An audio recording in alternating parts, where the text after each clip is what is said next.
தமிழகத்தில் குற்ற செயல்களை தடுக்க தமிழ்நாடு டிஜிபி முன் வராதது ஏன்? முன்னாள் அமைச்சர் ஜெயக்குமார் கேள்வி எழுப்பியுள்ளார். அதிமுக ஒன்றிய செயலாளர் கொலை முயற்சியை கண்டித்து அதிமுக முன்னாள் அமைச்சர் ஜெயக்குமார் திருக்கழுக்குன்றத்தில் சாலை மறியல் போராட்டம் நடைபெற்றது.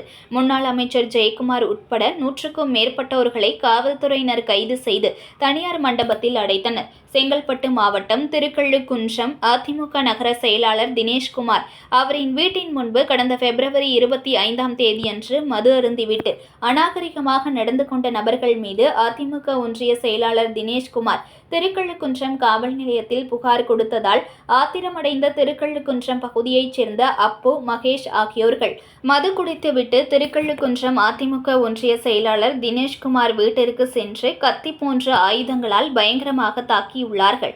இதில் படுகாயமடைந்த தினேஷ்குமாரை செங்கல்பட்டு அரசு மருத்துவமனைக்கு சிகிச்சைக்காக அனுமதிக்கப்பட்டுள்ள நிலையில் குற்றவாளிகளை 2 பேரை கைது செய்தனர். திருக்கழுக்குன்றம் பகுதியில் தொடர்ந்து குற்ற சம்பவங்கள் அதிகரித்து வருவதாக, இதனால் பொதுமக்கள் அச்சப்படும் சூழ்நிலை நிலவுகிறது என்று கூறி திருக்கழுக்குன்றம் மதுராந்தகம் செல்லும் சாலையில் முன்னாள் அமைச்சர் ஜெயக்குமார் மற்றும் செங்கல்பட்டு கிழக்கு மாவட்ட செயலாளர் ஆறுமுகம், மதுராந்தகம் சட்டமன்ற உறுப்பினர் மரகதம் குமரவேல் உள்ளிட்ட 100க்கும் மேற்பட்டோர்கள் சாலை மறியல் போராட்டத்தில் ஈடுபட்டார்கள்.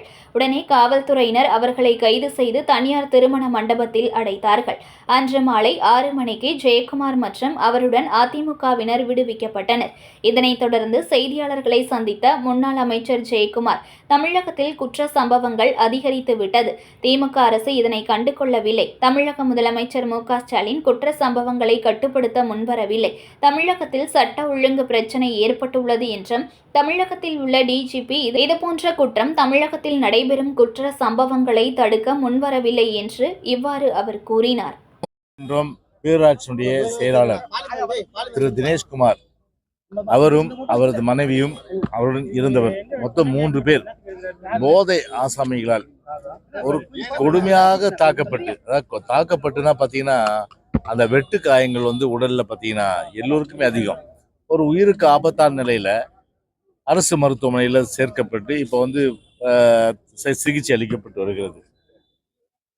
போதை கலாச்சாரம் தமிழ்நாட்டில் பரவியதை முன்னிட்டு இது போன்ற சம்பவங்கள் குறிப்பாக பார்த்தீங்கன்னா பொதுமக்கள் தாக்கப்படுவது, அதே போன்று பாலியல் வன்கொடுமைகள், மற்ற பார்த்தீங்கன்னா பொதுமக்கள் சுதந்திரமாக நடமாட முடியாத அளவுக்கு பல்வேறு வகைகளில் போதை கலாச்சாரம் தமிழ்நாட்டிலே தலை தூக்குவதன் காரணமாக ஒரு சகஜ வாழ்க்கை பாதிக்கப்படுகிறது என்பதற்கு ஒரு உதாரணம் ஆட்டை கடித்து மாட்டை கடித்து மனுஷனை கடிச்சது போல ஒரு திருக்கழுக்குன்றம் பேரூராட்சி செயலாளரே இன்றைக்கு போதை ஆசாமிகளால் தாக்கப்படுவார்னு சொன்னா, அப்போ தமிழ்நாட்டில் நீங்க வீடியோ கிளிப்பிங் பார்த்துருப்பீங்க. அவர் வீட்டு முன்னாடியே சர்வசாதாரணமாக அந்த 3 பேர் போதை அடிச்சுட்டு எவ்வளவு தூரம் அவங்க இருக்காங்கன்னு. அப்போ இது போன்ற நிலைமை தான் தமிழ்நாட்டில் இருக்கு. அது தெளிவா உள்ளங்கை நெல்லிக்கனி போல அது அந்த ஊடகத்தின் மூலமா அந்த காட்சி வெளிவந்தது. ஒரு பக்கம் போதை வஸ்துக்களை கட்டுப்படுத்தி அதை கட்டுப்படுத்தினாலே போதும், இது போன்ற சம்பவங்களை தடுக்கலாம். ஆனா அதை கட்டுப்படுத்துவதற்கு முழுமையாக தவறிவிட்ட இந்த பொம்மை முதலமைச்சர் இந்த ரிமோட்டை கையில வச்சுக்கிட்டு ஒன்லி பார்த்தீங்கன்னா போட்டோ ஷூட்டும், அதே போல ஒரு என்ன சொல்றதுன்னா ஒரு அலங்கார பசப்பு வார்த்தைகள், இதன் மூலம் தமிழ்நாட்டு மக்களை தினந்தோறும் ஏமாற்றுகின்ற அந்த வித்தையை தெரிந்த ஒரு வித்தைக்காரர் யாருன்னா ஸ்டாலினும் உதயநிதியும். இதை கட்டுப்படுத்து அதனுடைய விளைவு என்னன்னா சட்ட ஒழுங்கு மோசம். எங்க பார்த்தாலும் பார்த்தீங்கன்னா ஊடகங்களை பார்ப்பீங்கல்ல, தண்ணி அடிச்சுட்டு பார்த்தீங்கன்னா அப்படியே போற வண்டி டிராஃபிக் இப்போ கண்ட்ரோல் பண்ண டிராஃபிக் இன்ஸ்பெக்டர் வேலையை குடிமகன் கையில் எடுத்துக்கிட்டு ஒரு அந்த வண்டியெல்லாம் அடிக்கிறது, உதைக்கிறது, அதே போல் பல்வேறு வகையில் பார்த்தீங்கன்னா எல்லா விதமான அளவுக்கு ஒரு சட்ட விரோத செயல்கள்லாம் இந்த போதைகளால் ஏற்படுது. அப்போ அடிப்படை காரணம் என்ன? போதை வஸ்துகள் ஒழிக்கப்படும். மெத்தபெட்டமைன் ஒழிச்சிங்களா? இல்லை. ப்ரௌன் சுகர் ஒழிச்சிங்களா? இல்லை. அதே இப்போ கஞ்சா ஒழிச்சிங்களா? இல்லை. இப்போ இன்னைக்கு கூட கள்ளக்குறிச்சியில் அந்த கள்ளச்சாராயம் சாப்பிட்டு ஒருத்தர் இறந்துருக்காரு. இன்னைக்கு அப்படி கள்ளச்சாராயம் ஒரு பக்கம் ஆறாக பெருகிட்டு விடுது. நாட்டில் ஒரே வருவாய் என்ன? டாஸ்மாகுடைய வருவாய் 30,000 கோடி 52,000 கோடியாக உயர்த்தி ஒரு சாதனை படைச்சிருக்கீங்க.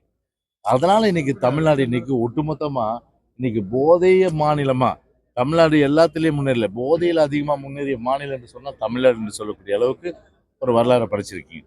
விளைவு எங்களுடைய பேரூர் செயலாளர் கடுமையான முறையில் தாக்கப்பட்டு அந்த அடிப்படையில் வந்து மருத்துவமனையில் சிகிச்சை பெற பொதுச்செயலாளர் வந்து கண்டன அறிவித்தார். ஒரு ஆர்ப்பாட்டம் என்னங்க இது? ஜனநாயகத்தில் அனுமதிக்கப்பட்ட ஒன்று தானே ஆர்ப்பாட்டம்? ஜனநாயகத்தில் மறுக்கப்பட்டதா? இல்லை அனுமதிக்கப்படாத ஒரு விஷயம் ஆர்ப்பாட்டம்? ஒரு கண்டன ஆர்ப்பாட்டம். ஒரு திருக்கழுக்குன்றும் அந்த பேருந்து நிலையத்தில் என்னுடைய தலைமையில் மாவட்ட கழக செயலர் ஆறுமுகத்தில் முன்னிலை, அதே போல் சட்டமன்ற உறுப்பினர்கள் தலைமை, நம்ம மாவட்டத்தில் உள்ள தலைமைகள் நிர்வாகிகள், அதே போன்று எல்லா நகர ஒன்றிய பேரூர் நான் ஒரு 2000 பேர் கூடி அமைதியாக கோஷை எழுப்பிட்டு போக போகிறோம். இது 1 மணி நேரத்தில் முடிஞ்சிருக்க வேண்டியது.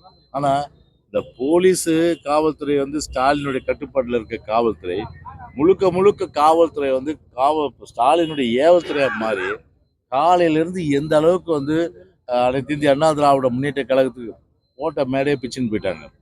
அங்கே வண்டி எடுத்துன்னு போயிட்டாங்க. அப்புறம் வேறு என்ன சவுண்ட் சர்வீஸ் அதுவும் எடுத்துன்னு போயிட்டாங்க. திருக்கழுக்குன்ற பஸ் ஸ்டாண்டில் வந்து ஆயிரக்கணக்கான பேர் அரெஸ்ட் பண்ணி இன்னொரு மண்டபத்தில் வச்சுருக்காங்க. நான் வந்து இப்போ தலைமை தாங்கிறதுக்கு நான் கரெக்டாக 10 மணிக்கு வந்துட்டேன்.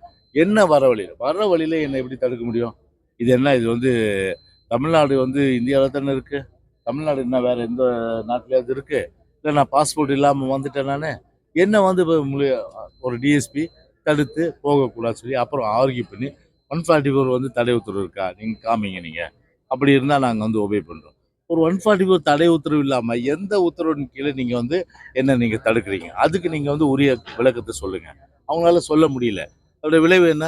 நாங்கள் வந்த வண்டியில் நம்ம இன்னும் அந்த மாவட்ட செயலர் வீட்டில் பார்த்தீங்கன்னா ஆறுமுக வீட்டில் 500 போலீஸு. ஏன்னா அவர் தான் தீவிரவாதி. அவர் இல்லை பெரிய அளவுக்கு வந்து உலக அளவில் வந்து இது நோட்டீஸ் ஒட்டப்பட்டு தேடப்படுகிற குற்றவாளி அவர். ஒரு மாவட்ட செயலாளர் ஒரு கழக பணியாற்றுவதற்கு ஒரு கண்டன ஆர்ப்பாட்டத்துக்கு ஒரு முன்னிலை வைக்கின்ற அந்த மாவட்ட செயலாளர் வீட்டை விட்டு வெளியே வராமல் வீட்லேயே முற்றுகையிட்டு நான் வந்து கேட்குறேன், எப்படி இது? என்னங்க நியாயம் இது? ஒரு மாவட்ட செயலாளர் வந்து தன்னுடைய கழக கடமையை கூட செய்வதற்கு உரிமை இல்லையா?